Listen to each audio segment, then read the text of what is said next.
Having been introduced to the New York art world in the 1980s, tennis legend John McEnroe has grown into an avid collector himself.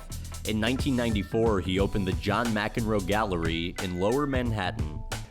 You had a Renoir, sold it, had a Picasso, sold it. You just sold one recently for $10.4 million. How do you go about deciding whether to sell? Well, I wish I hadn't sold a lot of them. Some of the art that I sold and made money on, but it's worth 20 times what it is, you know. It's like, I lived in that house, man, where I bought it for 100 grand. It's now 10 million. Whoops, well, I sold it for 250. Well, that's, you know, that's a good payday, but it ain't 10 million.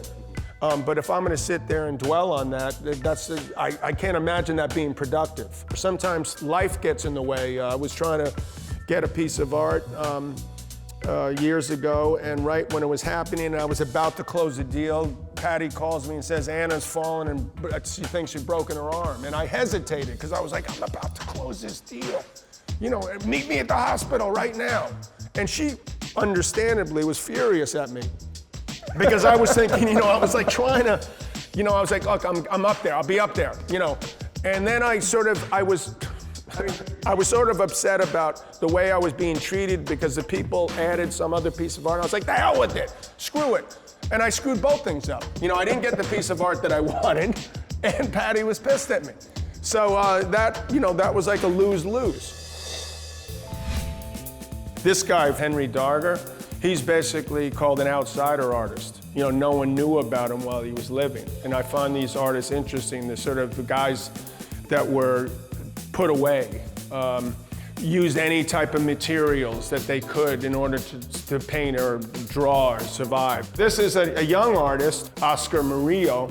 This is a piece of work that just appealed to me. It's got a lot of different elements. You know, I was more of a guy who liked realistic paintings, naked women.